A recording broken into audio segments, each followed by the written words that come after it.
Good evening. My name is Edward Sanshin Oberholtzer.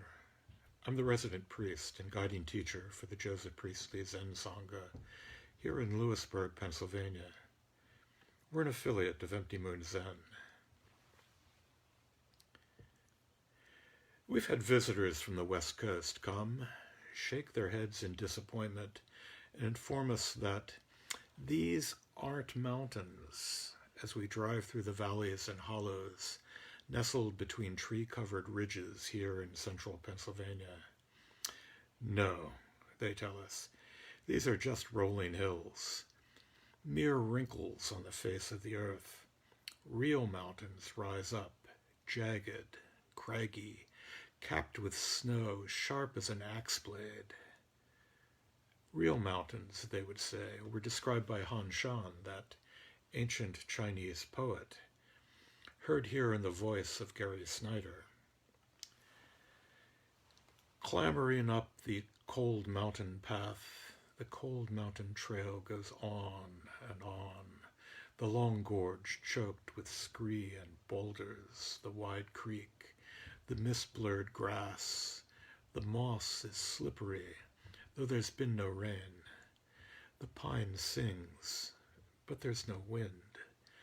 Who can leap the world's ties and sit with me among the white clouds? I'm an old man now, soon to enter my 80th decade.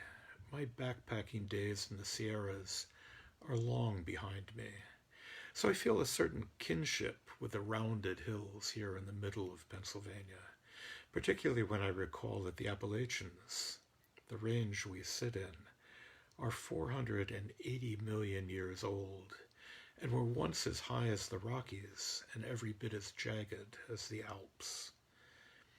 They're a part of a vast system that includes the Atlas Mountains in North Africa, the Scottish Highlands, and the mountains running north through Norway, separated from them by the inexorable widening of the mid-Atlantic ridge and rift. The Susquehanna River, which flows south only a couple miles from here, is one of the oldest rivers in the world.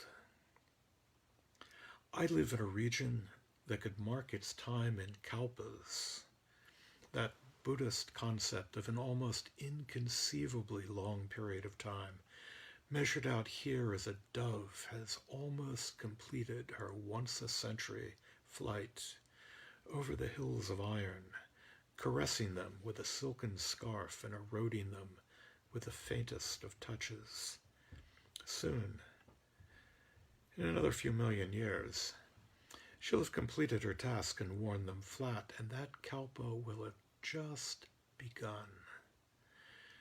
So if these are now hills, they're venerable hills, and carry with them a sense of the eternal, perhaps lost on those of us crawling across their face. These are the ancient hills that King David might have looked to when he sang in Psalm 121, "I will lift up mine eyes unto the hills, from whence cometh my help." But if help cometh from those hills, whence cometh the hills themselves? In case 60 of the Blue Cliff Record, a koan entitled Yunman's Staff Dragon, we hear Yunman ask the same question. Yunman showed his staff to the assembly and said, "This staff has become a dragon. It has swallowed up the whole universe, the mountains, rivers, and great earth. Where do they come from?" And our ancestor Dogen knew, for these are very much the hills and mountains that he had in mind when he wrote the Mountains and Waters Sutra in his collection, the Shobogenzo. He began, "Mountains and waters right now are the actualization of the ancient Buddha way. Each abiding in its phenomenal expression realizes completeness. Because mountains and waters have been active since before the empty eon, they are alive at this moment. Because they have been self since before form arose, they are emancipation realization." 480 million years. Just how far back would that empty eon be? The whole natural world is a manifestation of the Dharma. It is the world manifesting itself. The hills themselves are alive, and not just with the sound of music. Dogen breathes life into this vision of the mountains and waters and says, "Mountains do not lack the qualities of mountains. Therefore, they always abide in ease and always walk." You should examine in detail this quality of the mountains walking. Mountains walking is just like human walking. Accordingly, do not doubt mountains walking, even though it does not look the same as human walking. The Buddha ancestors' words point to walking. This is fundamental understanding. You should penetrate these words. We might hear Dogen talking of mountains and hills as mountains and hills, always moving, always a part of the great tectonic motion of the earth. Brad Warner and his teacher Nishijima see some element, some inkling of this in Dogen's words, and coming from a land of great seismic activity, there is something to be said for this. And from another angle, the Reverend Hubert Neerman, in the translation of the Shobogenzo published by Shasta Abbey, sees mountains as reflecting the tradition of Zen teachers in ancient China, taking the name of the mountains on which their monasteries stood. David Hinton's translation of the Gateless Gate emphasizes this by referring to teachers not by their Chinese or Japanese names, but by the direct translation of those names into English. Hence, Wellspring South Mountain rather than Nanchuan. Mountains walking, then, are teachers ever-changing and advancing, and waters are Buddha nature. And Dogen may well have been including all of this. But as I walk through the countryside here in central Pennsylvania, as I lift up mine eyes unto the hills, I do see them walking, just as Dogen saw them walking. Though, like me, they're old. These are not mountains that sprint, not youthful, athletic mountains. No, these are mountains that move with deliberation, that abide in ease, that saunter over towards the horizon, mountains that have heard John Muir's words that back in the Middle Ages, people used to go on pilgrimages to the Holy Land, the Santerre, and became known as Santerreurs or Saunterers. These mountains are our Holy Land, and we ought to saunter through them reverently.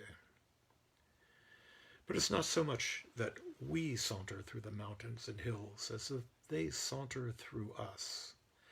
And like Changsha, the hills and mountains come back chasing the falling flowers. So here, another tale of sauntering in the mountains. One day, Changsha went off to wander in the mountains. When he returned, the head monk of the temple met him at the gate and asked, "Where have you been?" "I've been strolling about in the hills," he replied. "Which way did you go?" asked the head monk. "I went out following the scented grasses and came back chasing the falling flowers." "That's exactly the feeling of spring," said the head monk. "It's better than autumn dew falling on lotuses," said Changsha. A mountain monk wanders in the mountains. The mountains wander in him and in us. Spring, autumn, winter. Time passes. Hours, days, weeks, kalpas, eons. Han Shan, again with Gary Snyder, tells us, "I have lived at Cold Mountain these 30 long years. Yesterday I called on friends and family. More than half had gone to the Yellow Springs, slowly consumed, like fire down a candle, forever flowing, like a passing river. Now, morning, I face my lone shadow. Suddenly, my eyes are bleared with tears. Like Rip Van Winkle returning after so much time in the mountains. 30 years. If there's so much to lose over those long years, half your friends and family passed over to the other side, to the Yellow Springs, there is still so much to gain. The Chinese Zen master, Qingyuan Wei-Xin, took ample time to consider mountains, and he said, 30 years ago, before I began the study of Zen, I said, mountains are mountains, waters are waters. After I got an insight into the truth of Zen through the instruction of a good master, I said, mountains are not mountains, waters are not waters. But after having attained the abode of final rest, that is, awakening, I say, mountains are really mountains, waters are really waters. Form is exactly emptiness, emptiness exactly form. Mountains, waters, walking, flowing, streaming, all different, at one and the same time, all the same. Walking down Turtle Creek Road here, the horizon shaped by the backs of mountains, of the rolling hills, stirring in their midwinter sleep, stretching, yawning, waking up and ambling with me over the countryside, the work of the ancient Buddhas, just as the ancient Buddhas are our work. We walk the hills walk us. The ducks and crane walk the streams walk the ducks and cranes, which lift and soar overhead. Ducks, cranes, rivers, streams, the mountains and valleys, the hills and hollows. Rivers and streams walk there, flow there, just there, just there. Where do we begin? Where do the hills drop away? Take a step. Is it you taking that step? Is it the ground beneath? Walking, you, me, the hills and valleys, just walking. Self drops away. Walking remains. And so in the verse to case 35 of the Gateless Gate, we hear Wu Men leave us with these lovely words. The moon and the clouds are the same.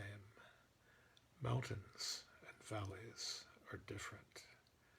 All are blessed. All are blessed. Is this one? Is this two?